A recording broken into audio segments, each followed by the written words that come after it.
What? Subscribe. We'll highlight all that. Don't you worry. I'm just But of saying, course, you gotta remind people. Subscribe right now. Subscribe. Subscribe. Of course. Philadelphia, baby, you're gonna love it. Best sports fans in the world. Actually, the worst, but that's what makes them the best. Welcome in to Get in the Hole. Ben Pirro, Steve McAvoy here. Another great week in the golf world, but only a better week for our friends over at OTB. I've never been more excited in my entire life to shout out another show on this program.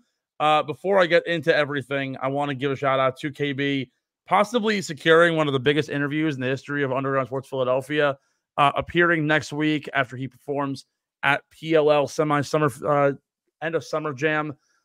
Sammy Adams coming on the program, hopefully going to get some insights into him. I really want to meet Sammy Adams. I went to his show, first week of my college life at Quinnipiac. Saw him at Toads, for those of you who are watching it. I don't remember him. But anyhow, we're here live on a Monday on the Get in the Hole podcast, brought to you by Underground Sports and streaming live in the Underground. Working on Spotify, Apple Podcasts, YouTube, or wherever you can get a hold of us, bringing you all the news, analysis, and betting tips from across the golfing world, including the PGA, LPGA, Korn Ferry, and LIV Golf tours. And man, do we have news across all avenues of the golfing world today, presented to you, Jesus Christ. But some of the most I'm fucking up today. Oh my God. Presented in part by some of the best sponsors in the industry, including my friends over at Tomahawk Shades. Ben, I had my bachelor party weekend this past weekend. Very drunk, very fun. Played an awesome golf course in Plymouth, Massachusetts called Pine Hills. If you ever get a chance to go play it. I played the Reese Jones design. Hi, honey. Welcome home. I played the Reese Jones design course, which was like absolutely phenomenal. The place was in perfect condition. Got all of my groomsmen their Tomahawk Shades that I've been waiting on. I've been plugging for weeks. Photos will be coming out on Instagram to shout those out as well. But Tomahawk Shades has not disappointed whatsoever. 80% off you can now get at Tomahawk Shades, including, of course, 25% off if you use code USP. Tomahawk Shades rep by some of the biggest names in sports across the landscape. Former NFLer and current PLL advocate Chris Hogan, of course, PLL legend Kyle Harrison and Paige Sporanic, who we saw last week in the Creator Classic over at Eastlake. Had a tremendous time out there. Also now supplying their new golf flag hat. You can go check them out at TomahawkShades.com or on the Tomahawk Shades app on the App Store or Google Play Store. Be sure to check out their selection of sunglasses, blue light plus glasses, and prescription lenses, as well as now their small batch hat wear at TomahawkShades.com. Ben Pirro, looking as handsome as ever with the long hair. Thanks, appreciate it. We're 40 minutes late. Can we get in this? Thank you. Of course. Before we get into anything, I want to check in with you. Q School next week. How you feeling? I feel marvelous. Yeah, I met up with Mike Bender. Ooh. On my way down here. So we had a good lesson. My swing, he was much happier with my swing than I was. So that's good. And then because you know me, I can be my own worst critic. So just been working on some of the things that he gave me, and now I'm just simplifying it down to one thing. And so I've been playing a lot more recently. Just put myself in the situations on the course. It's look, Q School is one of those times of the year where if you meet a professional golfer, they're probably going to be kind of stressed. And so it's a stressful time of the year. And so, but, you have to remember just to enjoy the challenge. That's really what it comes down to. And, I think a lot of pros, I think they fall into the trap of if they don't make it through, then the year is a failure. And so you always have to remember that you have, like me personally, I mean, I had a lot of success this year for sure in a very short amount of time. And so, all of those reps and all of those tournaments and, in competitions, that was to get ready for Q School. And so it's always fun to go out there and see, where you stack up at that time. So, it's, I think Anthony Kim said in his first and I think only ever podcast that it was like one of the greatest feats of his professional career, getting through every single stage of Q School in his first try. and that's rare. That's very, very rare. I mean, I think James Nicholas actually got through every single stage for Corn Ferry. He got through pre, first, second, and final stages first go at it. And so look, it's an incredibly hard thing to do. But you know what? This is literally, if you're a serious professional golfer, you know, in your mid 20s, late 20s, early 30s, you know, you're going to Q school. And so, yeah, I'm excited. I'm excited for the challenge. I get to go back to Brunswick, where I got through the pre-Q last year. So I definitely, you know, it's funny because this year I'm much more relaxed about it than I was last year, because last year is my first year doing it. And my first year as a pro, I just was like, I am not ready at all for this. And so then I didn't do it. And then last year I did, and I was really, really nervous going into it. And then I remember I got in the first tee. I was like the first tee on the first day. And I was like, this is it. That's literally what I thought. I was like, oh, this is it. And I was able just to kind of like get into like, you know, like the flow of the round after that.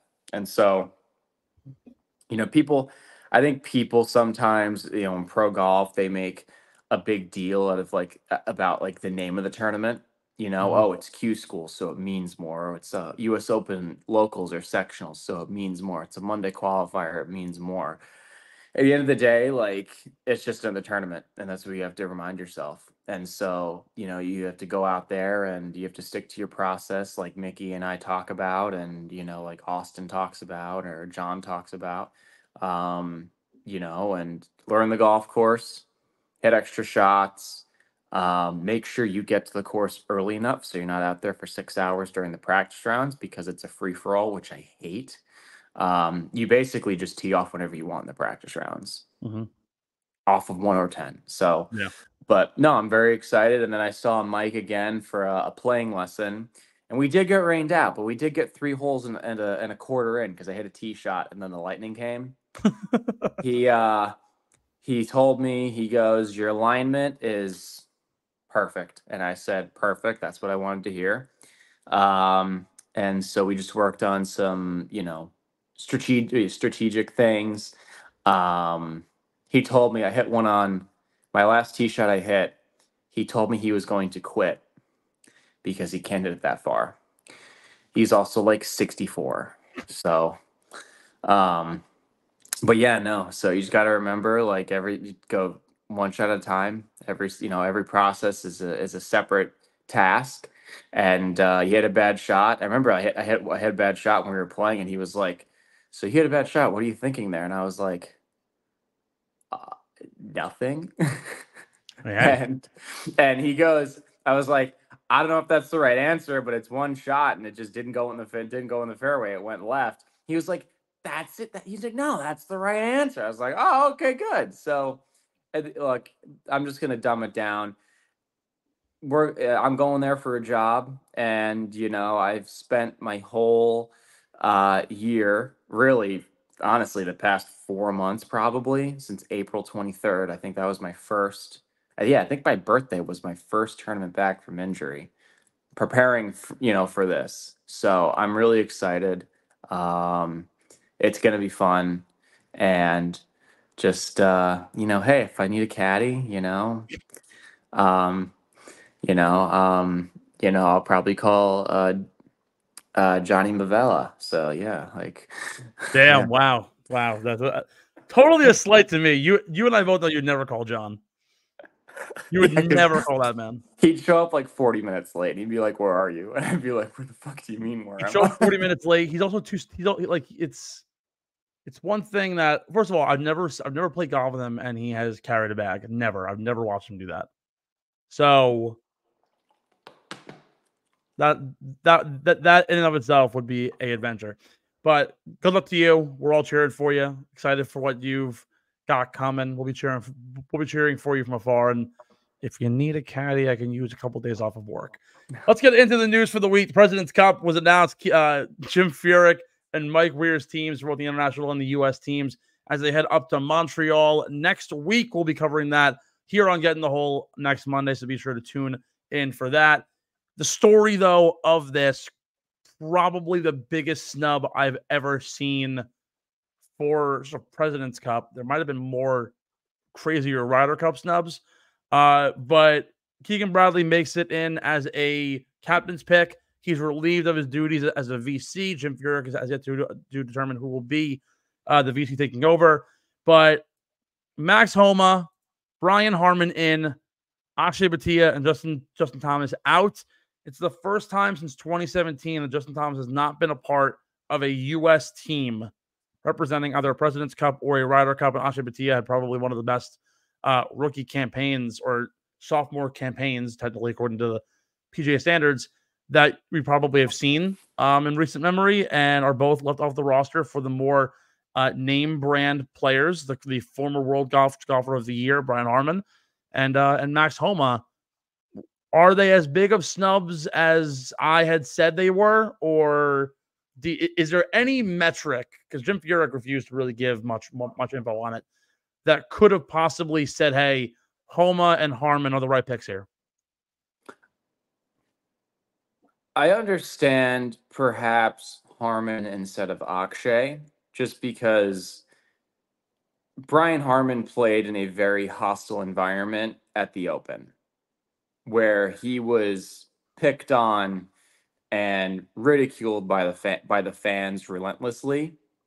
And so, especially, I believe they're playing up in Canada, correct? Montreal. So, yeah. So I think someone who's a veteran, who's been on a very big stage where they are not really wanted to win by the local crowd, I can understand that one. But I cannot believe that Homa got picked over JT. I mean, JT didn't even make the FedEx Cup playoffs last year. Okay, he finished like 72nd or something, or 71st. Yeah, I think it was 72nd. Okay. And he was on the Ryder Cup team. And he was a contributor. And this year he finishes, I believe, 30th flat, yeah. 30th flat in the FedEx Cup. In a much better year. Definitely a bounce back year. I cannot believe. I mean,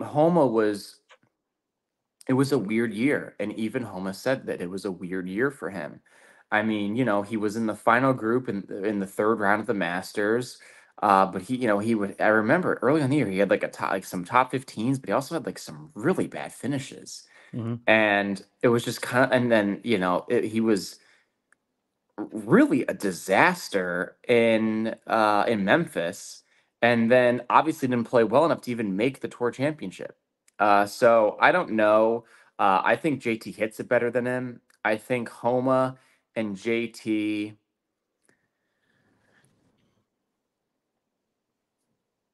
I think that they're probably fairly equal in putting, but if I had to pick someone, I think JT is just the overall better player. I do. I think just historically, long-term, current, all the above, I think JT's the better player just because he hits it better. I do. I think he hits it better. He hits it further. I think Homa's a little bit more controlled, but again, he didn't have a very good year at all. And it's not like his form was any good going into this, was ever any good going into the selection process. So I don't know. I don't really understand that one. I'm with you on that. I do understand the Harman pick, though. I do. Do I agree with it? I don't know. I probably would have gone with Akshay there because I thought Akshay deserved to make the team. I thought he had a better year, but at the end of the day, that's not as egregious as the Homa over JT pick. I'm kind of anti both Homa and Harman. We talked last week about how Homa had a really underwhelming season for what it's worth for his game. And to be quite frank, Brian Harman, with the exception of winning the Open 2 years ago now, hasn't really given me an inkling of saying, hey, I want a guy like this on my team. Yeah, you can resort back to that Open Championship and how he was heckled as the unknown American who happened to just absolutely dominate the field that week. But at the same time, Justin Thomas, talk about the duality of man, goes from missing the FedEx Cup playoffs and everyone saying, how the fuck did he make this team? Now to make the FedEx Cup playoffs, go to Eastlake, and now everyone's saying, how the hell did he not make this team? It's like complete 180. I don't know how Justin Thomas doesn't make this team. Even whether or not you you can talk the whole boys club thing and why you got into the Ryder Cup. Justin Thomas, the reason why he plays in Ryder Cups is because he has one of the best records all time in international tournaments when it comes, whether it be President's Cup, Ryder Cup, whatever it is. He's been on every single team since 2017, and he's gathered, with the exception of last year, at least 3 points in every single match he's played. So when you look at it from that sense, he's been here before. He knows how to do match play. He does really good in 4-ball. He knows how to work himself. Max Homa, on the other hand, has been a staple on President's Cup teams, has not necessarily been a staple on Ryder Cup teams. He's been on the last 2, but each of the last 2 years has not been his first year was not tremendous, was carried by a lot.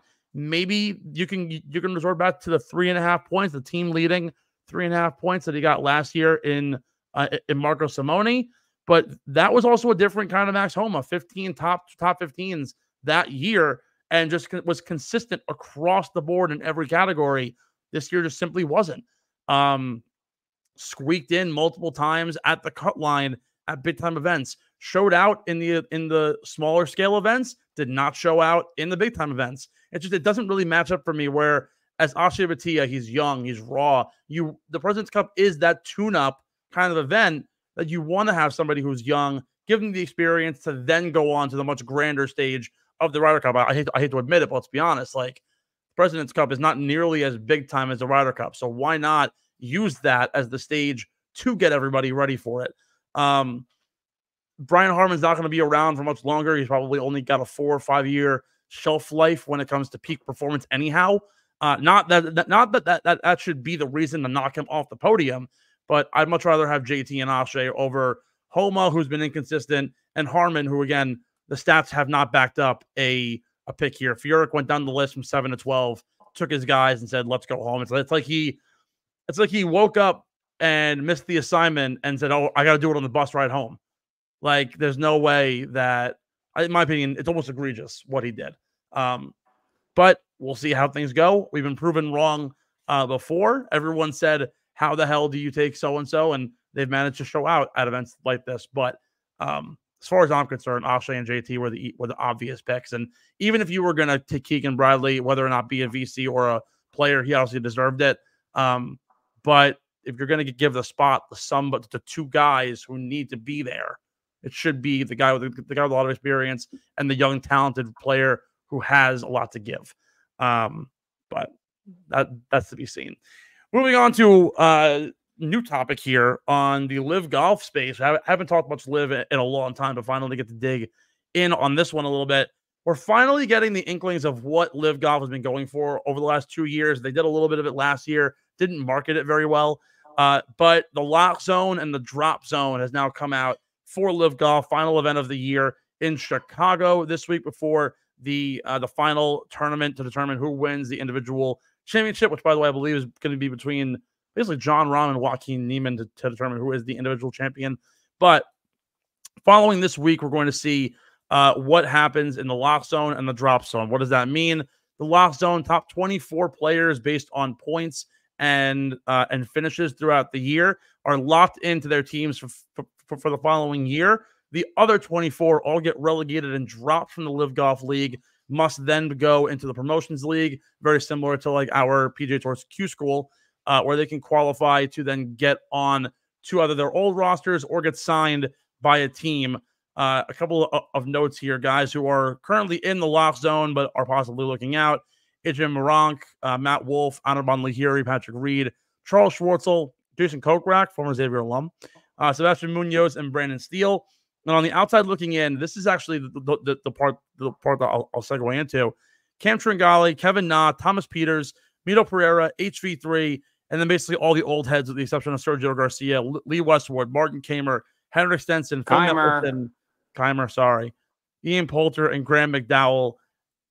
Are you intrigued by the LIV Golf format, what they're doing here? Do you think also once these 24 guys drop, particularly when it comes to the older guys who were the pioneers of jumping from the PGA to LIV Golf, that we might see some new fresh faces coming in possibly from the PGA Tour as of next year? Do you like the system? I mean, look, I think it's interesting. I think No, number one, you forgot a big name. You forgot Anthony Kim in there. So He's technically not considered in it because he's a wild card for the year. This is really, specifically wow. related to players who are on rosters. He's one of the 2 like wild cards who was not on a roster this year. Interesting. Look, I think it's interesting regardless how they did it. Look, I mean, you got to finish the top half in the league. That's how it works. And so I think that that's very doable. At the end of the day, though, I feel like they had to do something like this because, and I did not agree with this at all. There were certain people who are very smart in the game of golf who would say this thing that I just thought was so stupid, which was, well, they're getting all this money up front, so they're not going to be as motivated to play and practice and compete, which I think is the biggest load of crap ever. I think, let's see, Dak Prescott just signed a 4-year extension worth $240 million. Bag. Okay, look, Dak, not the greatest quarterback in the world, definitely above average, probably in the Top eight, 5. nine. What? Top 5. Do me a favor, be quiet because I just had to listen to you read off a list for 2 minutes. My turn to talk. Top Okay. 5 QB. He's not. He's a top 8 QB. Anyway, he just got Steve, I will hang up. Great. He just got all that money. Do you really think Dak's going to be less motivated to work and practice and prep for games? Probably not. I highly doubt it. Same thing with Steph Curry. He just got a 1-year extension from Golden State for what, $60 million? Again, these guys in these other sports, they end up just, they get all this guaranteed money, and most of them are still motivated anyway. Why would it be any different for golfers? Especially because golf has been predicated on having to make money really the hard way, which is playing well. It was a lot like tennis. Okay? And so I think that this makes the public hopefully realize that they are taking the talent that they're bringing in seriously. But I did say this when they initially brought these big names over. The Westwoods, the Keimers, the Stensons, Phil, Poulter, McDowell. These are guys that were on the back nine of their career. You could have definitely subbed them out for guys who could have been a lot better, who are younger, who have more to give to the game than these old heads who, quite frankly, don't have a lot left in the tank. And so I think that this could be a very interesting time for LIV, to bring in guys who are younger, maybe well known, maybe not, but on cheaper deals as well. That could be something because these guys signed for a lot of money. Phil signed for a lot of money, and he hasn't given them anything outside of a backdoor second place finish at Augusta. That's it. So McDowell even lost his spot on LIV last year, I believe, and then he ended up getting it back because he had, whatever. So that being said, I think that it's interesting. I like how they kind of do like the Q school format. You got to go through Q school again.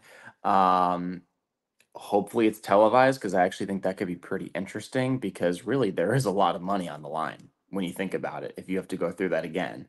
So just something I wanted to point out though. I remember, because LIV, they had brought in guys who were either much older or very, I don't know what the word is, more like polarizing, I guess you could say, like a Phil, like a Sergio.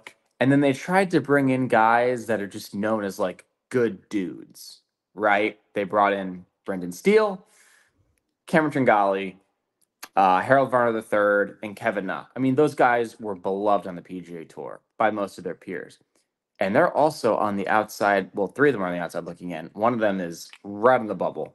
So it's going to be pretty interesting to see how it shakes out. Obviously, it's a big week for Rahm and Joaquin Niemann to see who basically wins the calendar, I guess, so to speak, or whatever their version of the FedEx Cup is. But yeah, it'll be very interesting. I can't see, I think I can't see Schwartzel not playing well. I can't see Patrick Reed not playing well. Those guys have played well in very high leverage situations. I still think that they have a lot more to give. So that being said, I think it's going to be very interesting. I do want to actually point out one thing. I did make a mistake here. So there's the lock zone, the open zone, and then the drop zone. The open zone is those from 25 to 48 who are not locked in. They then face potential trade or release by their team. The drop zone actually does count for everybody, so AK is included in this. The bottom from 49 to whatever the last player is, I believe it's like 57 or 58, they are completely dropped from the league. They still have to go back into promotion. They have to be able to fight for their spot. That list currently includes Bubba Watson, Brandon Grace, and Hudson Swafford, 3 alums of the PGA Tour as well. Pat Perez and HV3 right on the cusp of that drop zone. All comes down to this final week. Everyone's going to be fighting for a spot. I do like how LIV Golf has created this. Like, the team aspect is still like one that's like an acquired taste, but the trading and the releasing and the relegation, it's kind of like where I would like to see the PGA Tour go in a direction of. And we've mentioned this in the past, talking about like private equity and companies coming in, buying teams, sponsoring teams, whatever it may be. People don't necessarily care about the teams, but they care about the drama that's involved. They care about the movement. It reminds me a lot of like F1. And if you talk to any F1 fans, there's 20 seats, there's 20 guys, 2 guys on the team, and for the most part, like, the drama that ensues from guys who are towards the back end of a contract that might move teams, might be a top player who now all of a sudden moves, like Lewis Hamilton going from like Mercedes to Ferrari, a huge move, would be the equivalent in those golf terms of a Brooks Koepka leaving Smash and going to Crushers with like Bryson. Like, those are the cool things about LIV that I think matter a lot. And this only reinvigorates, like you're saying, guys who, there are some guys who I will say probably did take a backseat to golfing after they did get their money. But for the most part, a lot of those mid-round guys, the older players, then you have like the Scott Vincents of the world, and Lucas Herbert is another name who was supposed to be a good DP World Tour player, ended up going to LIV, getting his money. They're still fighting because they still have to. The guys who I'm referring to were really like Dustin Johnson, who doesn't need to play very well to finish like 14th here, had only 2 top 20s and managed to make the top 15. So guys like that don't necessarily have to play the greatest golf on earth, but the other 30 guys do. So I think this system actually is a really good idea, and I'm excited to see what LIV Golf is able to put out in the near future. That might be the intriguing thing that I'm looking forward to, but there is one other intriguing facet of the golf world that I want to get your take on. Was recently announced DJ Khaled is taking on Jimmy Fallon in a 4-hole speed golfing round in Lake Tahoe. Is that more interesting than Rory and Scotty against Brooks and Bryson in the first ever PGA versus LIV match happening later in December in Las Vegas? What are you more intrigued by? Oh, 100% the speed golf match. 100%. 100%. I mean, how could you not? I mean, look, number one, DJ Khaled and Jimmy Fallon are hilarious individuals. They're really, really funny to listen to. Okay? I didn't even know Jimmy was that into golf. I genuinely had no idea about that, but I knew DJ Khaled was. I mean, he's hysterical when it comes to golf. He loves it. I mean, the guy's got the golf bug. I have no idea if they're like how good they are. I really don't. Probably not at all. I know. I mean, but to be honest, like, they're not the most athletic specimen in the world. So watching 2 dudes who are older, who aren't exactly athletes in peak physical condition, play speed golf, we could see some sideways shots real quick. I mean, it could be really, really funny. I think that's better than watching the Scotty Rory versus Brooks and Bryson thing. I don't know. Like, it's kind of like, I get it. It's like PGA versus LIV in Vegas, but it's, come on. Like, I want to have a Ryder Cup style. If we're going to like call something like PGA versus LIV, I want to be like a Ryder Cup style thing. That's Exactly. really what I want. So, and besides, like, we've seen this iteration of the match so many times at this point. I think when it first debuted during COVID, I think it was cool. because, look, you have two of the greatest quarterbacks of all time and then two of the greatest golfers of all time during COVID when nothing was even on. And so it's something for everybody to watch. And, remember, like, Tom Brady was terrible that day. I mean, he was so bad. Charles Barkley's barking at him in his ear. And, Phil and Tiger, I mean, we've always wanted to see them interact, and we finally did. I think that side of the match has kind of gotten a little stale for me personally, but nonetheless, I think both will be good fun. Mind you, Lake Tahoe has some pretty significant elevation, I believe. So have fun doing speed golf, you two, in Lake Tahoe. Just saying. You might be a little short on breath up there. I think so. Where they're playing, by the looks of it, it seems a little bit flat. It doesn't seem crazy. I could be very wrong, but they're playing at the Edgewood in Tahoe, which honestly I'm much more interested in this Khaled Fallon match more than anything else. I totally agree with your point on the Ryder Cup needs to happen for PGA LIV thing. The match has gotten blown out of proportion. It's all for charity. They narrowed it down now to 12 holes. It's boring to watch. They try to make it 12 to make it more fast-paced and interesting. Two things I didn't notice. One, I didn't even realize that DJ Khaled and Jimmy Fallon are both bordering 50 years old. I also didn't know this when I went to go see Fallon a couple months ago. My friend came to visit, went with his girlfriend, Kay and I, and Fallon's tall. He's like 6 foot tall. Like he's like surprisingly big. DJ Khaled's only 5'7". The size difference alone on these two guys already makes very intriguing, just like side by side. The skinny tall guy versus the short, fat, and stout guy. Honestly, after watching the Creator Classic, I watched a little bit of it last week. I was actually really intrigued by watching creator golfers play each other. And I didn't think I would be. I'm really into this idea of two guys who aren't A, good at golf, and B, playing a different kind of golf. We're not doing like what the match did where it was 4 pro athletes trying to play actual golf. This is just two guys fucking around for a Fallon segment in reality. That's all it is. And I think it's fascinating when you get DJ Khaled on a golf course. The stuff that will eventually come out of his mouth and the panting that will come from his mouth after 4 holes. I want them mic'd up. And I want it uncensored, even though they probably can't do that. But I don't know a man can dream. I don't know who's televising it, and honestly, would not be surprised if like Netflix picked it up. In which case, it would be uncensored, which would be amazing. But we'll have to see. We're going to take a short break. On the other side, we're going to review as the FedEx Fall Swing comes into play. We'll figure out what's on the line for those competing in the fall, as well as the preview of the former 49 Championship, the Procore Championship, playing in Napa this weekend. We'll break it all down for you and more right here on Get in the Hole. Don't go anywhere.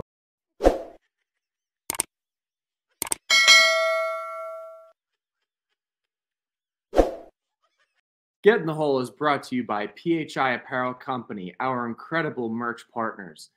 PHI Apparel Co. provides unique designs and high-quality clothing from t-shirts to hoodies for every golfer around. With their original designs for all, there's no doubt you'll stand out on the course, the driving range, or at the 19th hole. Go to phiapparel.co and use code UNDERGROUND at checkout for 10% off any order. That's code UNDERGROUND at phiapparel.co and grab exclusive Get in the Hole podcast merch and support your favorite golfers.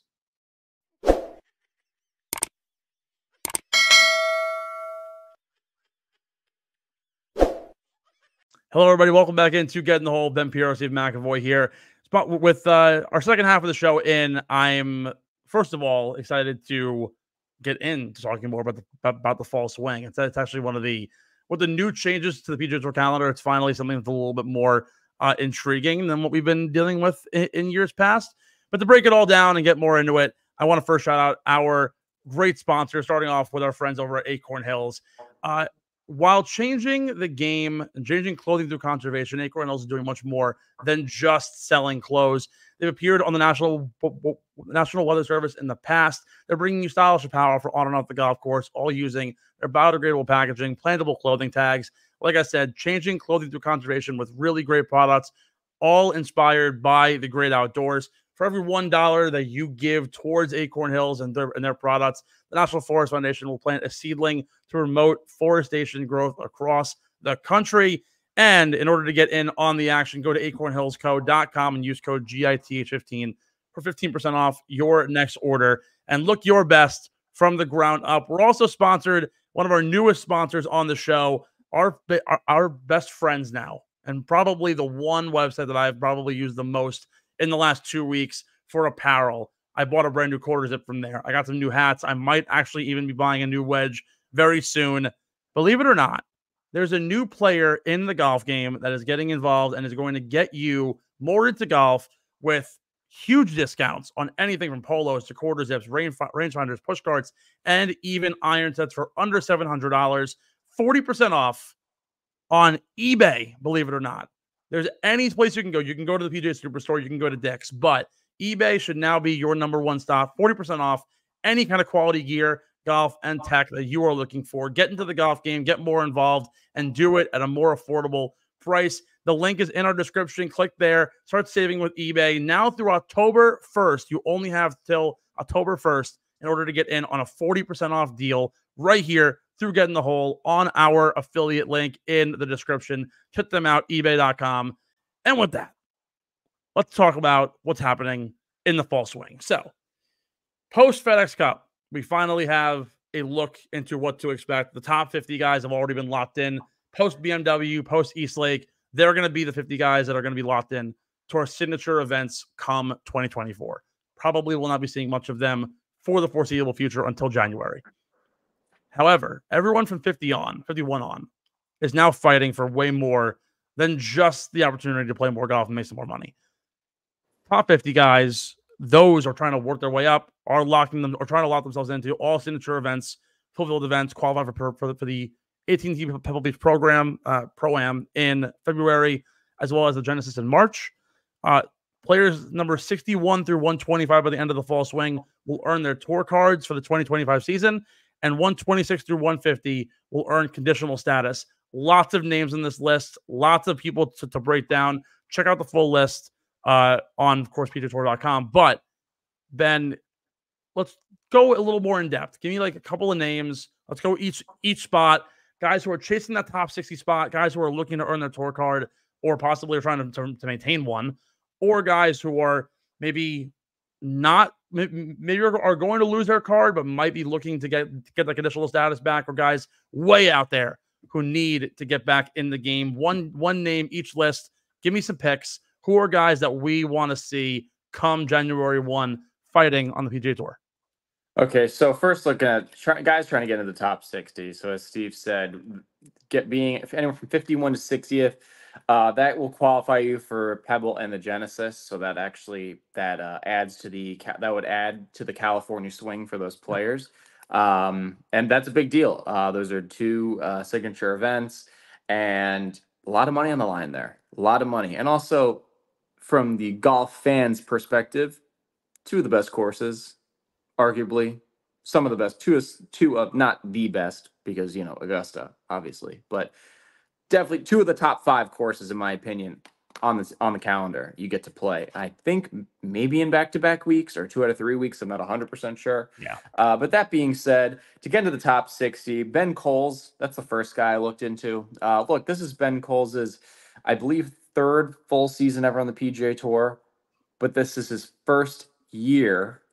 This is his first season actually maintaining a tour card. So well done to Ben Coles. That is quite an accomplishment. He's a seasoned veteran on the Korn Ferry Tour and in just pro golf in general. He sits at 82nd. So it's definitely doable. I could definitely see him making a move. Another guy that I looked into right here, Ricky Fowler. At 106, I know you're laughing, Steve. I get it, okay? But just hear me out. Kind of a lost year for Ricky. And I do think that you and I both agree that his best golf is behind him. But this is also an opportunity for Ricky to get some positive momentum going into the new year, into 2025. And so could I see Ricky potentially winning one of these events? This one coming up in Napa, the Shriners in Vegas, the RSM, whatever the one is. This sounds bad. Whichever one is in Mississippi, I could definitely see him winning one of those events for sure. So he's always like, look, I mean, I think when Ricky's on, he's on. This year he was off more than he was on, but he's the type of guy. I mean, this is like the perfect kind of like get right stretch for him heading into next year. I think personally. And then guys trying to earn their PGA Tour card. I'm gonna pick maybe a boring name to some. I think it's interesting to me. Zach Johnson. He's 143 on the money list right now. He's used up, basically, he had lost his card, but he ended up having top 25 career money earnings. So did you just add that? No, that was all you, brother.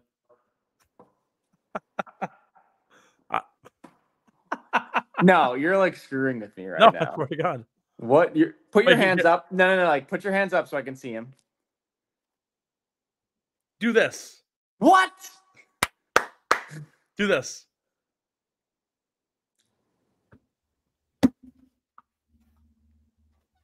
StreamYard is really shelling out for us today. I like it. Oh. Anyway, back to Zach Johnson. Zach Johnson was top 25 in career money. So he ended up having a free year.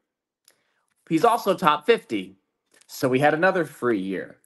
Well, he's used up both of those. And currently at 143, he's in line to have conditional status. He's 48 years old. He's he actually doesn't even look 48. He looks like he's still early 40s. He takes very good care of himself. He has a little bit of time left in the PGA Tour, and I know he's very motivated. I definitely think he has the game to win at one of these courses. I mean, look, we're talking about a course in Napa that I think he could play fairly well at. We're looking into the Shriners, which he doesn't have that lengthy of a history playing that event, or really many of these events in general, because he's never had to. But it's a birdie fest out there in Las Vegas. And I really do think someone who drives it and wedges it as well as he does could do some damage in Vegas. The Sanderson Farms, I don't know enough about the course. You have to be a really good putter out there. Zach is not really the greatest putter in the world. So he's, especially the last couple of years, he's actually been kind of historically overrated in that department. But the last one, the RSM, he lives there. So he plays that course all the time. Really, he plays Frederica, which is not one of the courses that they play, but the course that they play are on St. Simon's. And so you would think he would have a little bit of a leg up on the guys who are actually playing that event who don't live there. So I think he's an interesting name to keep an eye out for. Lastly, earning conditional status, avoiding trying to lose their card. You had a very interesting name. Obviously, I'll let you say that. But my name is a guy who you actually kind of mentioned him with the content creator tournament that they played. Wesley Bryan. There you go. He competed in that, which I hope he won. No, I think he finished third. First, second or third. Oh gosh. Okay. Well, Wesley... No, who won? I think it was Luke Kwan from Good won. Who, by the way, is a very talented golfer too. Luke Kwan is a great golfer. Okay. He's tremendous. Wesley Bryan. He's 154th. He was 154th in the FedEx Cup, so he's got to get inside that 150 or better to have conditional status going into next year, which, mind you, would be the most status he has had going into the year in the past 2 or 3 years. Look, this is a guy who earned an automatic promotion to the PGA Tour. Okay, back when he was really it was the Web.com tour at the time. He won 3 events in a calendar year, and pretty quickly in his rookie year, he ended up winning the RBC Heritage. And so his game is very up and down, and he's at 154th in large part due to the fact that he finished in solo second down in the Dominican Republic. That being said, someone who wedges it as well as he does, and when he gets the putter going, he can get really hot. I could definitely see him doing some damage for sure. With him, it comes down to driving the ball. That's what it comes down to. I mean, his last really full season on the PGA Tour, he was the worst driver on the PGA Tour, I believe, statistically. He was also the best wedge player that same year. Yes. And so, I mean, he had a really bad right miss. It was really hard to watch. He's never really been a good driver of the ball. He's openly admitted that, which I think is part of the problem. But that being said, he's an interesting name to watch out for. All he has to do is get hot for one event. He goes out there, finishes top 5 in an event. He's good. He has conditional status. And who knows? He could ride that momentum. I was kind of hoping he'd ride it earlier this year after the second place finish. That didn't happen. But regardless, those are my picks. Stephen McAvoy, take it away. Yeah, a really important thing to know when it comes to the FedEx Fall, it isn't outlandish to have a guy who's so far down the list make it quite far up. If you look at even the top of the names, like Tom Kim is 51st, right? Narrowly missed out on the BMW. Literally was, I think he went double bogey double in his final 3 holes in order to miss out. He stands right now at about 1,000 points. There are guys in these fields over the next 8 events who are top players in golf. Tom Kim, Mac Hughes, Matt McNeely had an injury-riddled 2023. He's finally back now in 24. He's 53rd.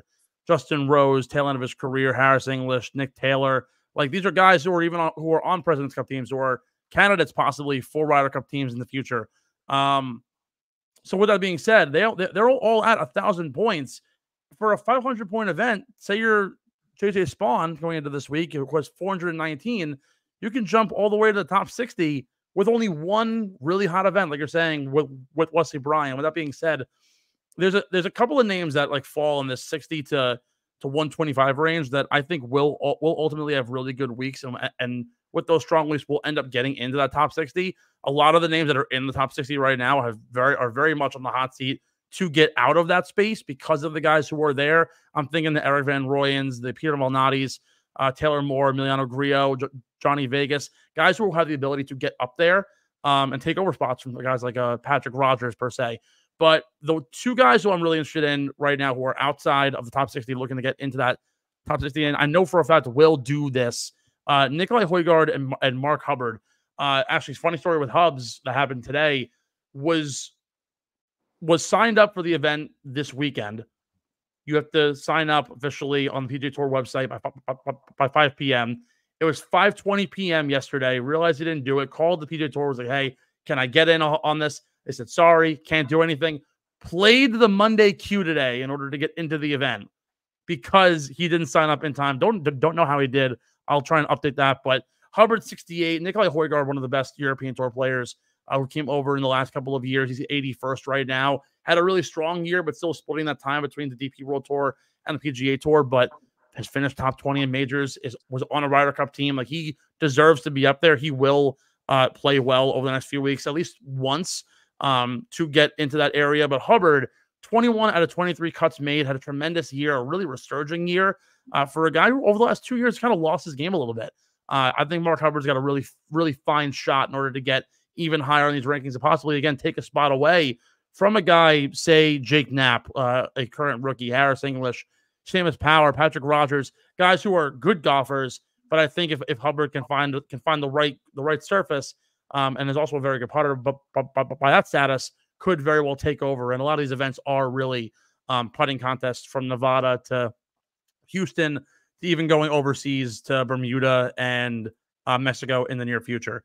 On the outside looking in, a name that I found fascinating, who has been really on just a career fall off over the last 2 years, largely played by injuries, has not been able to find his footing back on tour. Very similar to what Harris English has gone through in the last couple of years, and now English is back.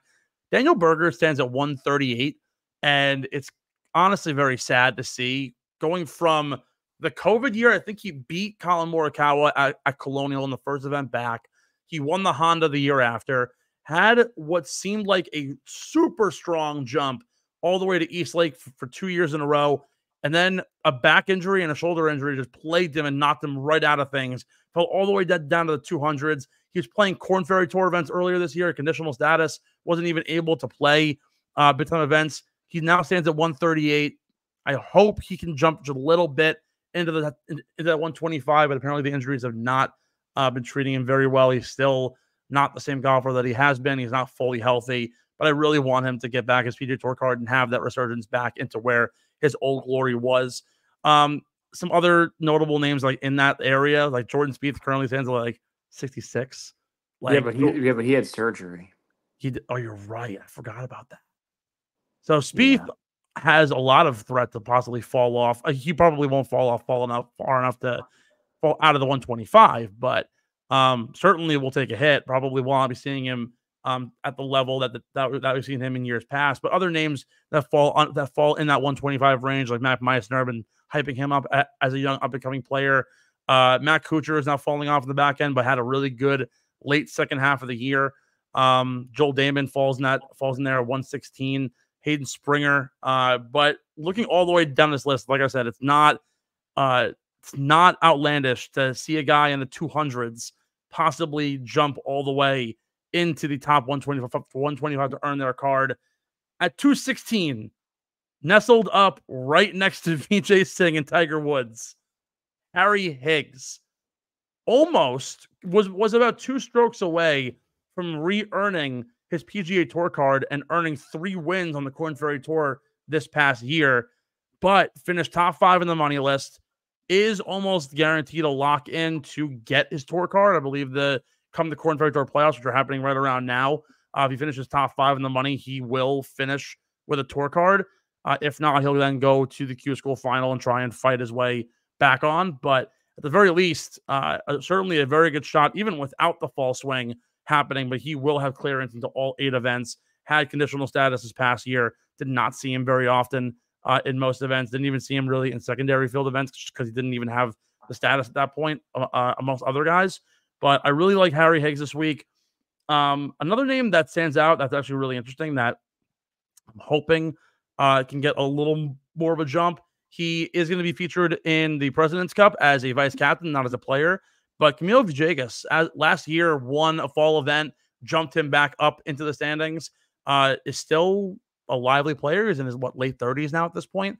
Could very well move some eyes if he has, again, one good putting performance at a place like the Sanderson Farm, where I believe he finished tops of the field. I want to see, where did he finish? He won last year in Bermuda. That was it.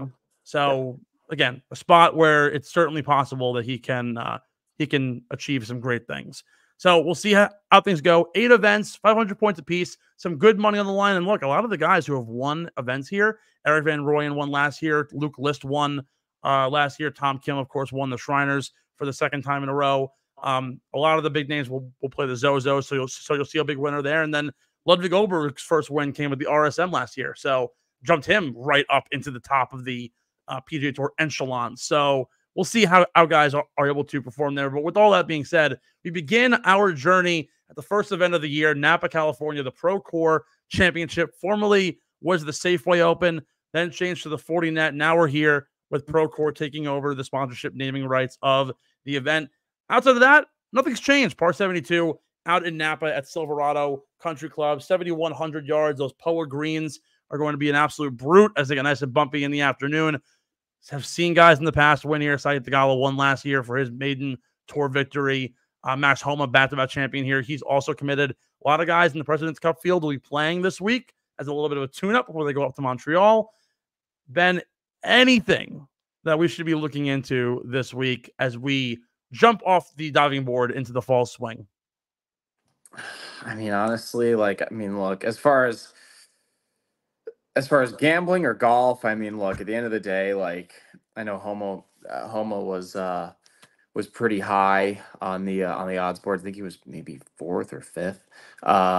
The odds boards that I was looking at, I wouldn't touch him. I really wouldn't. The more I think about it, it gives me a little bit of that JT feel, because it was like, well, Homa didn't really deserve to be on the team this year. Did JT last year? That was very very much up for debate. I mean, I know he had a great record in the Ryder Cup, but based on his form, it was like, does he really deserve it?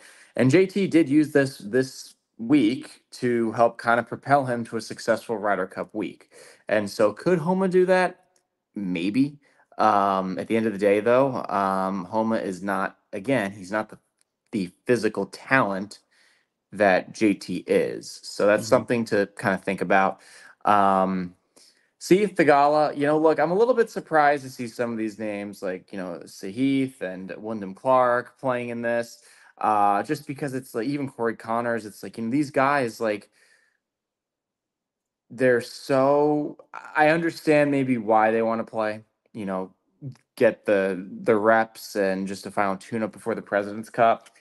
If I were them, if you're on that team, that means you had a good year, right? So you probably don't need to play this event. I think it might be a little bit of overkill for those guys. But hey, I mean, at the end of the day, for these guys, they're on the younger end of the PGA Tour. And so maybe they view it just as like, this is an easier opportunity for me to make some money, get a leg up potentially for next year. So that's also a possibility right there. But yeah, no, I mean, look, the course, it's always been in good shape. It's been a staple on the PGA Tour for a long time. It's the fall schedule. It's a time for players who you've never heard of really to kind of make some noise, and we've seen, I remember, gosh, it was, I don't know if it was this course. I don't think it was. Years ago, it was the Fries.com Open. And I remember Rocco Mediate. You would have never thought in a million years that guy back in like 2010, I think it was, he ended up winning the event. You're right on point there. In 2010, it was Rocco. Yeah. Was it this course or was this? It was the Fries Electronics. Yeah. Okay, so it was the Fries.com Open here. Okay. Yeah. Oh, yeah. In Napa. Okay. Yeah. Yeah, that makes sense. Look, like it's a time for guys who are either kind of like no names to show who they are. And, who knows? You win, you get into some majors as well. Camilo Villegas was on no one's radar. No one's at this time last year. And look, he had a successful career. Okay. But everyone kind of just thought, okay, he's probably on the back nine of his career and this is it. Well, he won in Bermuda. And so he got into 3 majors, and it really turned out to be like a fun year for him because no one would have thought he would have ever gotten into the Masters or the Open Championship or the PGA. So it's an opportunity for guys who are past their prime or you just don't even know anything about to really show the world who they are on a smaller stage. And so it's a good tune-up for those guys as well going into next year. Like, you know what? Yeah, if I can do it on a smaller level, I can elevate myself just a little bit more, at the Sony or at the Amex or at the Farmers, one of those earlier events. So this can give guys really a leg up going into next year, especially if you win one of these events. So, because then again, you get 2 free years on the PGA Tour. And look, you don't get into every single event, but at the end of the day, like more opportunities to play tour events. Yep. That's what these guys want. And so it's just another opportunity for these guys. And again, like this, the Fall Swing really it's the diving board for success. Like I said, Ludwig Oberg won the RSM, was the first big event that he played. He played the Fall Swing after graduating from Texas Tech, got in to play the Fall Swing just to really get acclimated to the PGA Tour. That's all it was. You saw Ludwig Oberg tee it up at the Sanderson Farm. You're like, oh my God, he's a legend. Guy looks like he's been out here for 10 years. Yeah, it's crazy, but the kid's 24 years old. Like this event in particular, I remember Emiliano, actually in a 3-year span, Emiliano Grillo won in 2015. That springboarded him to then come the calendar turnaround in 2016 with his best finishes of his career at both the Masters and the PGA, finished top 20 in both of those and kept him on status for a while after that. Of course, there was a bit of a dip afterwards, but now he's back. Brendan Steele won this event back-to-back years, didn't do anything in 2016, won in 2017 when the calendar turned back around. What happens? Gets another big win and propelled him over the next 4 years to get into a top 30 ranking in the PGA Tour, or at that time the OWGR. to get into the top 35, make major teams, make majors, get deep into events.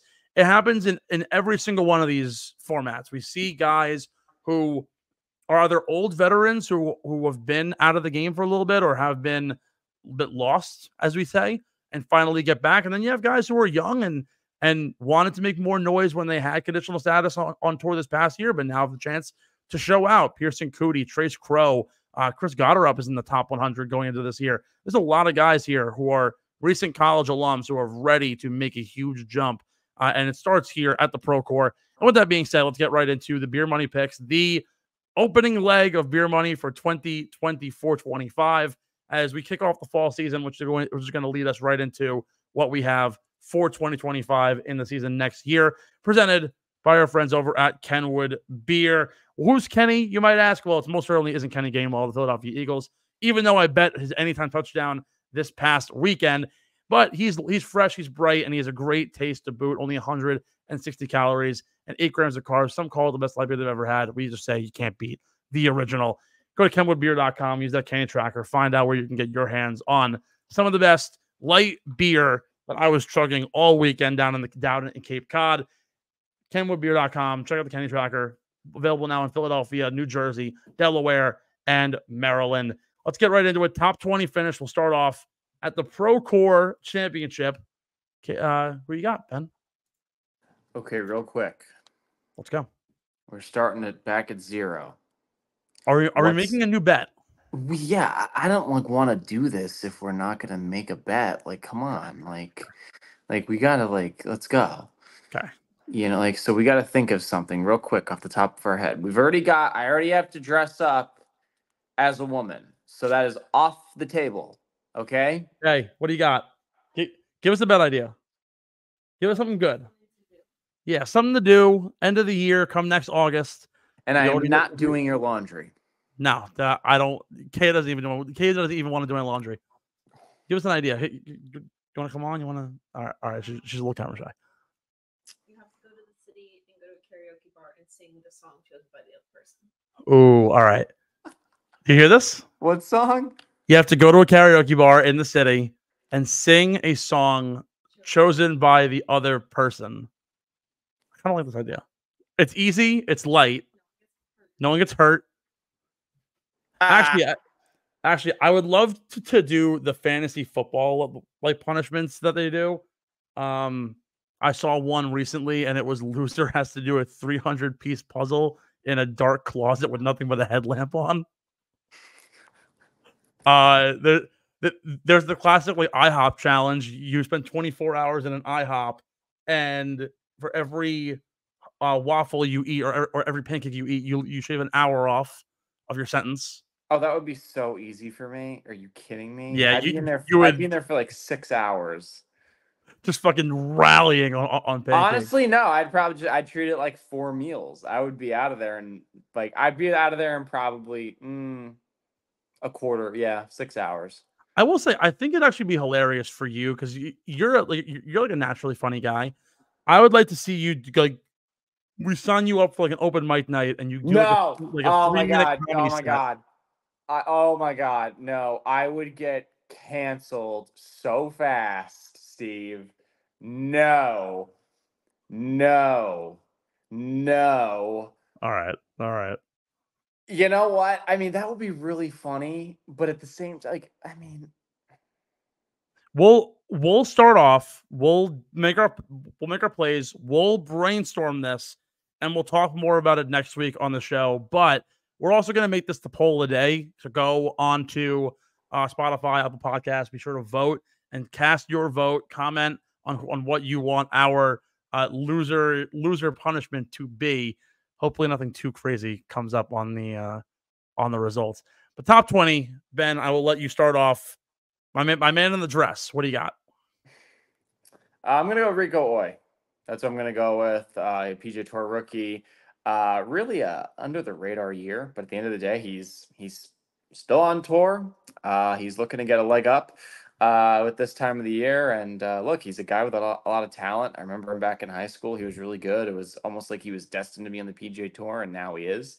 So yeah, top 20. Really good value as well on Rico. way down on the odds board list, but a strong plus 220 for Rico.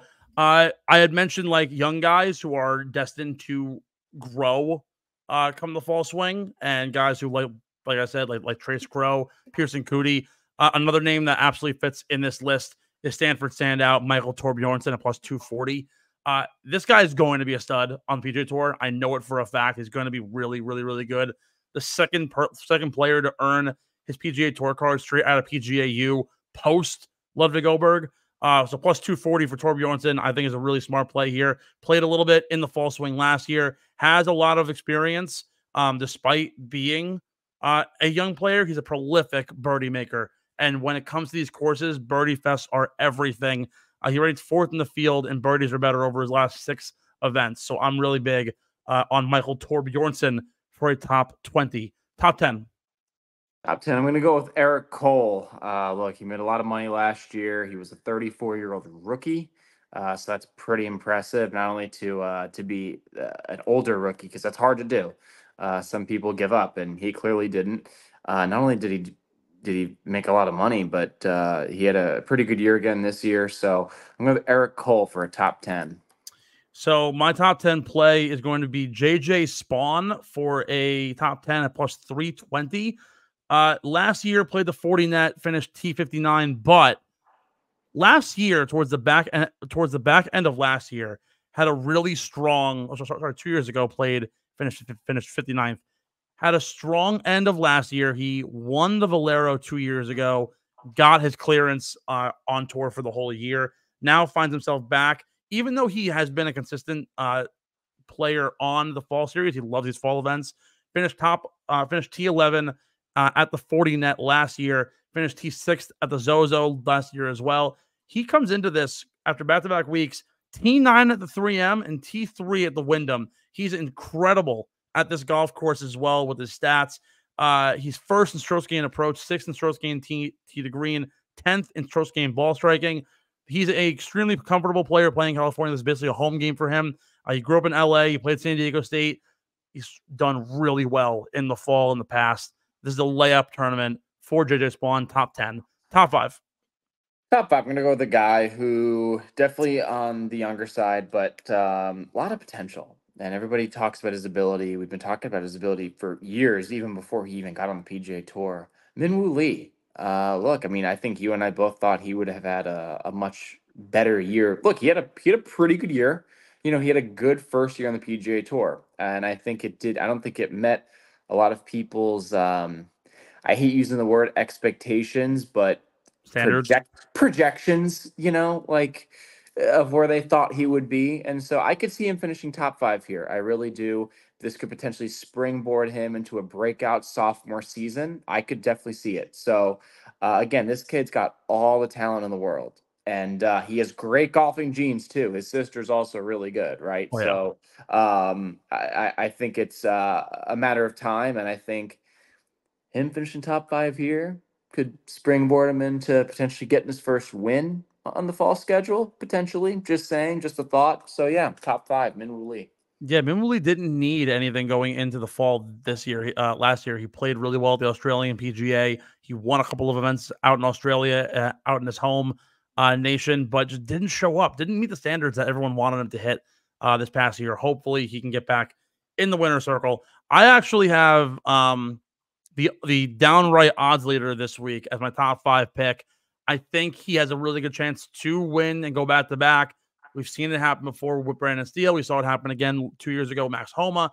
Besides the Gala at plus 260, there's nobody hotter on the PGA Tour right now playing in any fall event over the next 5 weeks than Syed Theegala, particularly playing at a place that he won his first event and by 4 strokes nonetheless.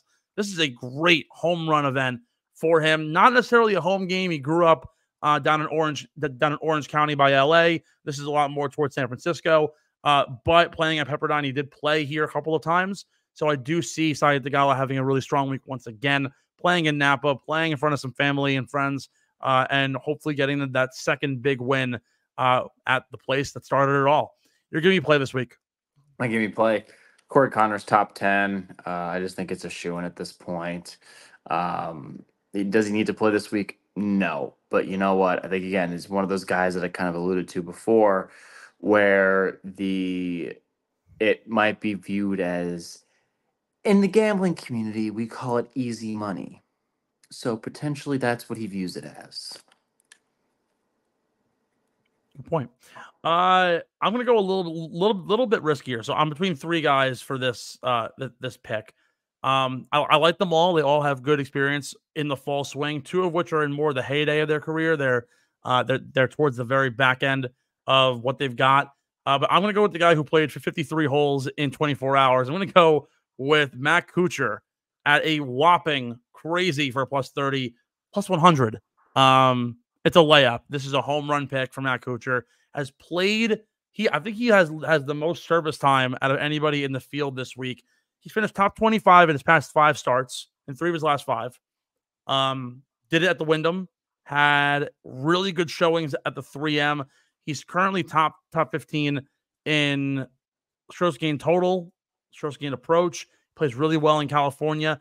California events for Matt Kuchar is kind of like the redemption tour. Like he's one of those guys where, and I said this months ago, Tiger Woods is only going to ever play events that he knows he can perform well at, because it's the whole horse for course idiom.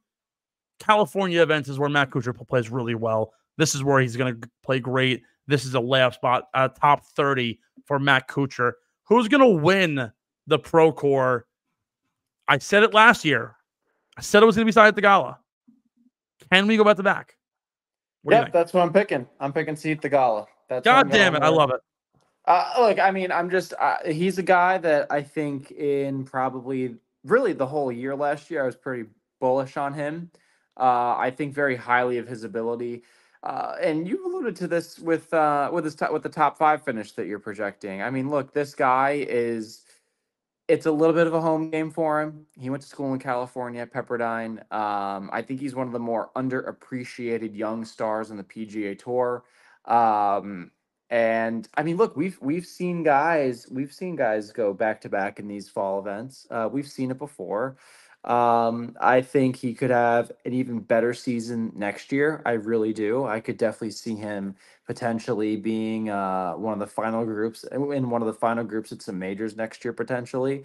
And I think this could springboard him to that. I really do. So especially like he's got the FedEx Cup, the President's Cup coming up and stuff like that. So we already know his game's good, and so I feel very confident that he could pull this one out.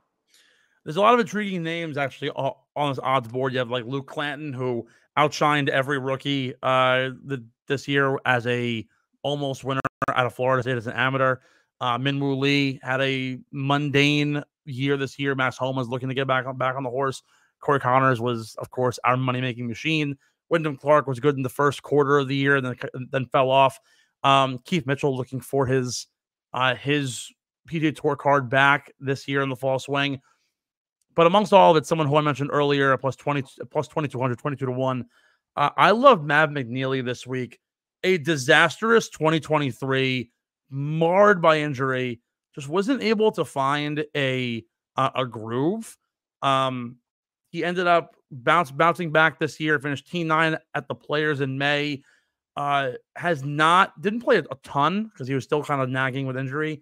But he's 28 years old. He had 8 top 20 finishes in 2024, his most ever in a calendar year. Like this is a guy who was a can't miss prospect no more than 7 or 8 years ago, coming out of Stanford. Actually just found out that over the offseason, going into 2024, he was getting coached up, made a coaching change, went to Butch Harmon for some advice, most certainly helped him out a ton. He made his pro debut at Silverado back in 2016. He's finished here in the past runner-up. He finished behind Max Homa 2 years ago, just a shot behind. He relies heavily around the green and with his putter, which is perfect for this kind of a golf course. He's actually also one of the best golfers on POA greens, surprisingly enough. This is going to be a week for Matt McNeely to get back to his old ways and back to what was a almost every single week top 30, top 20 sort of player. Very similar to our Corey Connors picks, very similar to our Max Homa of yesteryear picks. Matt McNeely to win the Procore and get back on the horse and keep things going. With that being said, folks, that has been episode 171 of the Get in the Hole podcast. Be sure to like, follow, subscribe on Apple Podcasts, Spotify, YouTube, wherever you can get a hold of us at Get in the Hole Pod. And of course, on the main YouTube at Underground Sports PHI. Continue to like, subscribe, follow, and get us up to over 1,000 followers. Get us over the hump. Get us to that monetization zone in order to get us even more content for you to consume, enjoy, live, laugh, and love.